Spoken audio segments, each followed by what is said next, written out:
Hi guys, how are you doing today? So our video lesson today will be a little different and I'm excited about that. The theme will be, we're going to be talking about routine and daily activities, but we're going to be talking about them in a little bit of a different way. So I found this an article that talks about the daily routines of 7 famous entrepreneurs. Entrepreneurs are people that own businesses, and how to design your own master routine. So it's kind of like a fun article with fun facts about these entrepreneurs.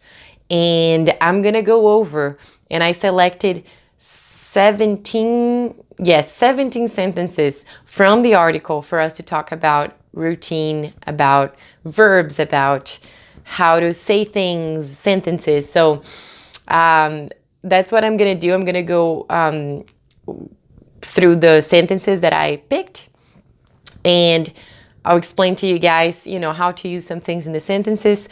And then in the end, after you have understood all the sentences, you can go to the article and read the article and then have a better understanding of everything. So I think it will be fun. I'm excited. And I hope that in the end, you can use some of the sentences you learned today to make your own sentences, as always. Okay? Awesome. So sentence number 1, we're talking about Jack Dorsey, who is the CEO of Square and the founder of Twitter. So his daily routine, the article says, Jack puts in an 8-hour day at each company each day. It meant that he's doing 16-hour work days. So Jack had 2 companies, and he was talking about his daily routine that he would work 8 hours a day in each company. So that's a way to say Jack puts in an 8-hour day at each company. So you put in. So how much time do you put in to your job or to personal projects? That's a good way to say it. For example, I put in pretty much 3 to 4 hours to help you guys currently. So that's how much time I put in to doing this. Okay? Very nice. So sentence number 2. It's also about Jack Dorsey. Saturday, I take off. So Saturday, I take off. I go away from home. I go away. I hike.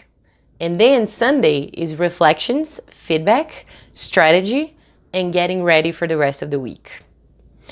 So he's saying, when he talks that he works so much, but he also takes a break and he takes off on Saturday. He leaves, or he takes Saturday off is a way to say to take days off. You're not working. And Sunday is a day that he reflects, that he's thinking about feedback, strategy, and he gets ready for the week. So that's a good way. What do you guys do for your weekend? Do you take your weekend off, or do you have to work on weekends? Do you take off in the weekend? Do you go to a different city, or, just leave your house? What do you do? Awesome. And for our sentence number 3, which is actually 2 sentences, it's from Benjamin Franklin. And he's also featured in the article. And it's very interesting how they talk about how he used to organize his daily routine. And so he started a day with one simple question. He started a day with, what good shall I do today? So what good shall I do today? Remember, we're talking about the future yesterday. Shall is also a way to speak about the future. So it's kind of like an open question. What good shall I do today? And he ended his day with the same idea, but talking about what happened in the day. So what good have I done today? And that was the last thing he thought about in the end of the day. So very good. We're talking about 2 structures, talking about the future, shall I, what good shall I do? And talking about the past, but the whole day talking about like the whole day. What good have I done today? So you're talking about that extended period of time. Can you say, what good did I do today? Yes, but have I done has this idea of like this extended period of time, the whole day, not just one time of the day. And that was by Benjamin Franklin. Sentence number 4. It's by Evan Williams. He is a CEO from Twitter, blogger, and Medium. So a very busy entrepreneur. And he says that he takes the middle of the day off. So he stops working in the middle of the day and goes to the gym. So he takes the middle of the day off. So do you take any part of your day off? Do you take your lunch off? Do you not work during lunch? Or are you like eating and working at the same time? So think about, you can take off a part of the day. Sometimes some people take the night off. They don't look at their emails. They're not doing anything related to work. They just take off. Awesome. Number 5. My focus is usually great first thing in the morning. So going to the gym first is a trade-off of very productive time. So it's the same guy, Evan Williams, talking about why he doesn't go to the gym first thing in the morning. So that's the expression I want to point out, first thing in the morning. So first thing in the morning is the very first thing you do, and that's an expression. So what is the very first thing you do in the morning? You can say, oh, I really need to go to the bank. So I'm going to go to the bank first thing in the morning tomorrow. So try to use this expression. Try to make a sentence. Try to talk to your language partner about something you have to do first thing in the morning tomorrow. My light went off.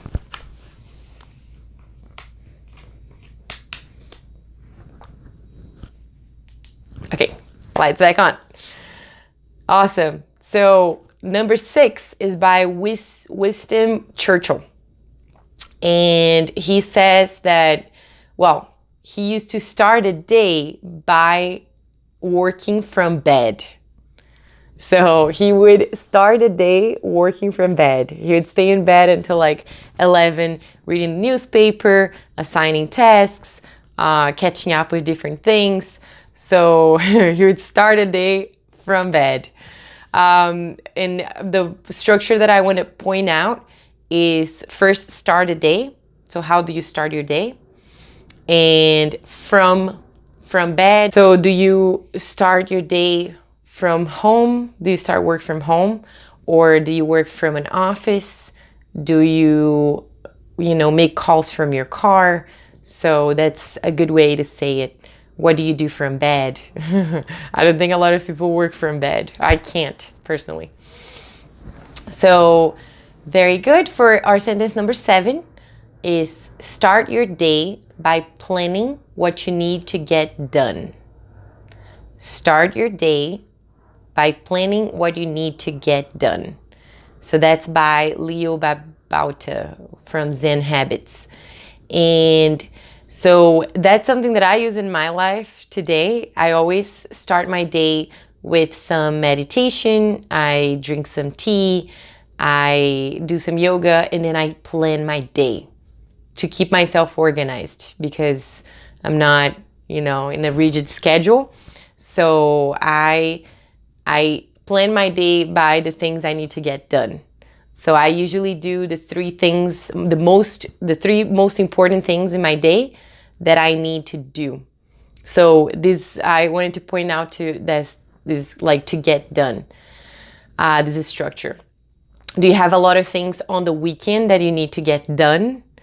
Do you have, to catch up with housework or to catch up with anything, with English classes?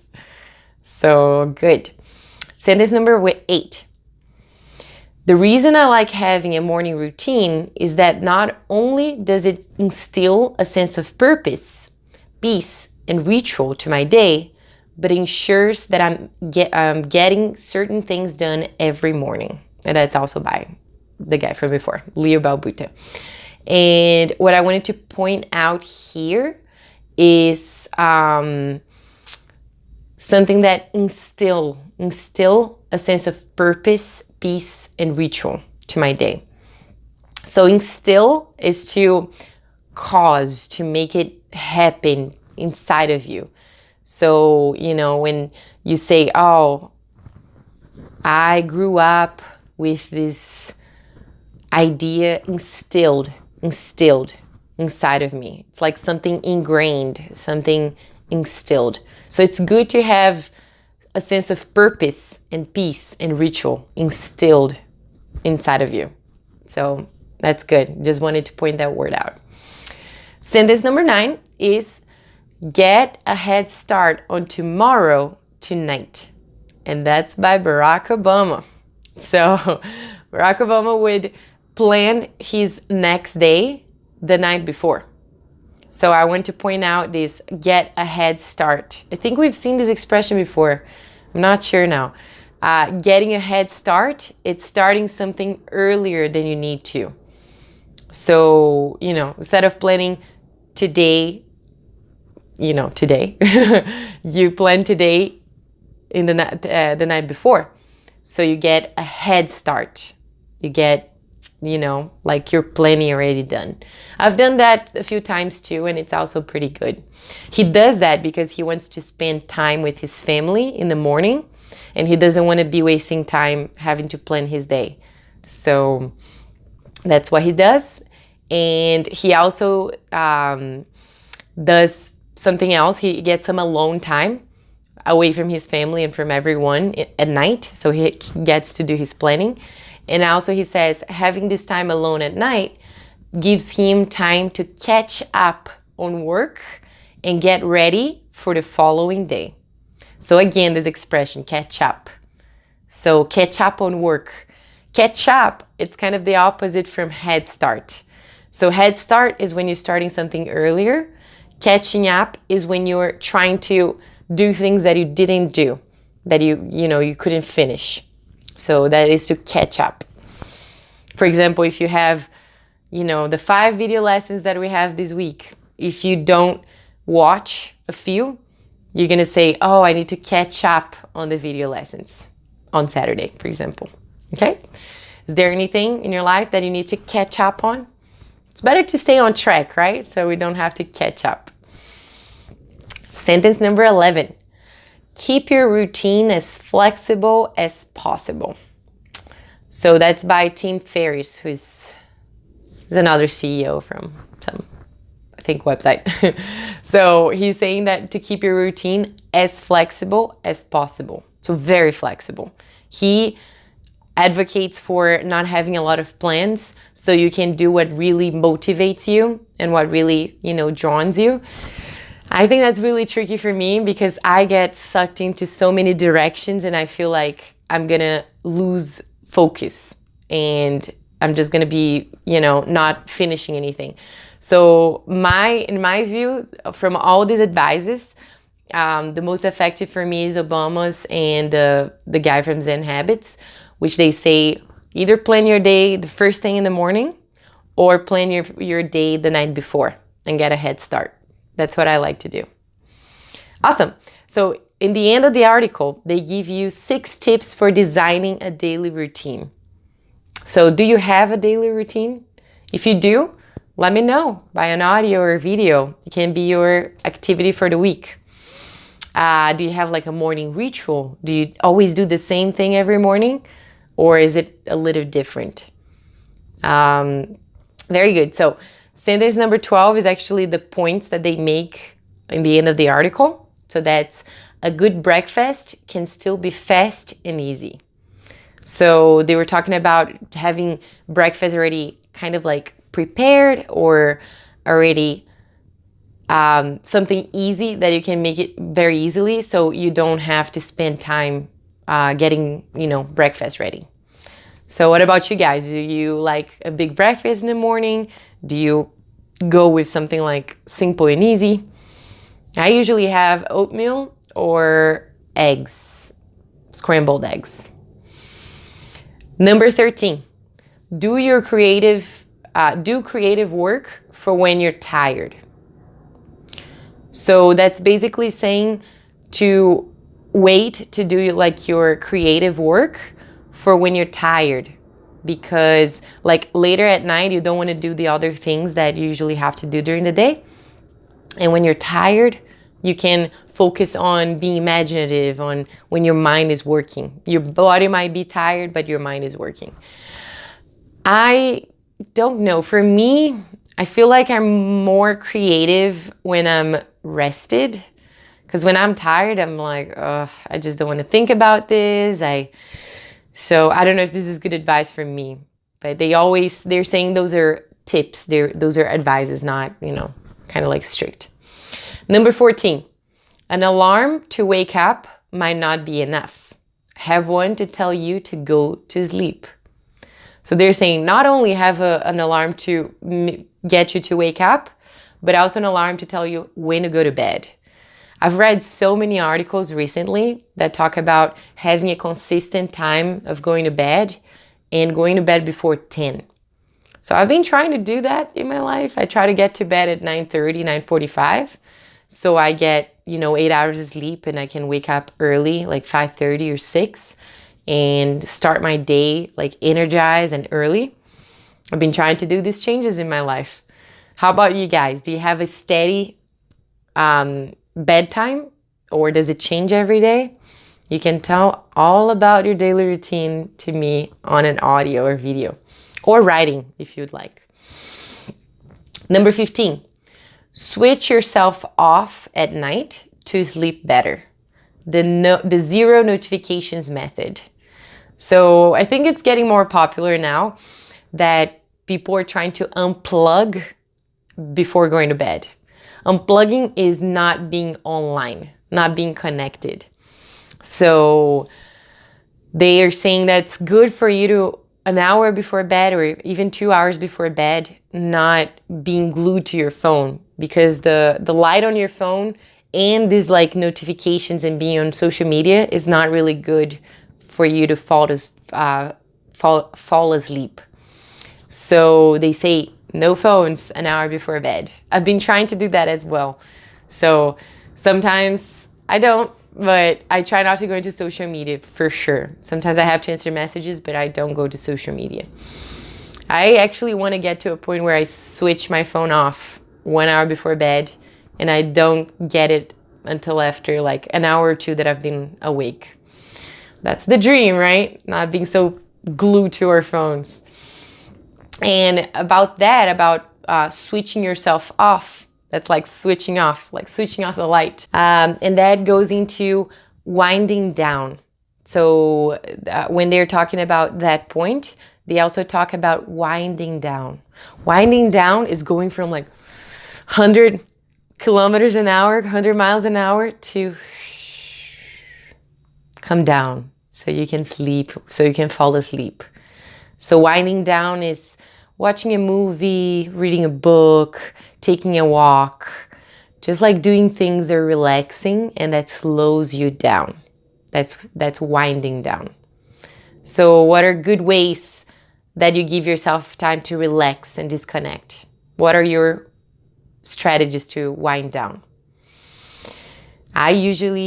I've been like taking a shower right before bed, doing some yoga, just like stretching, drinking some tea and writing in my journal.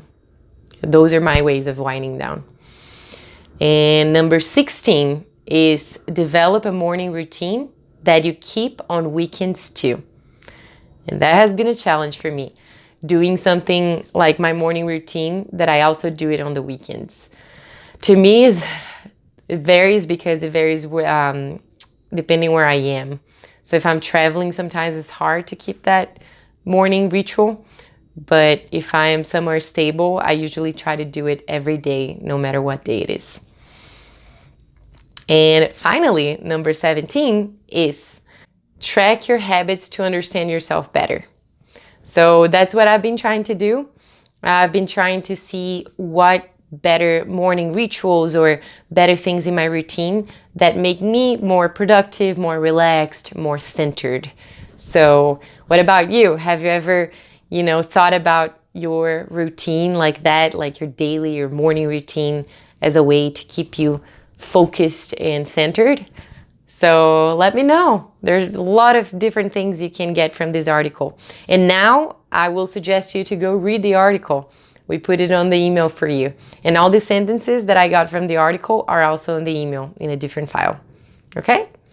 Awesome, guys. I hope you have a great rest of your night. And I will speak to you soon.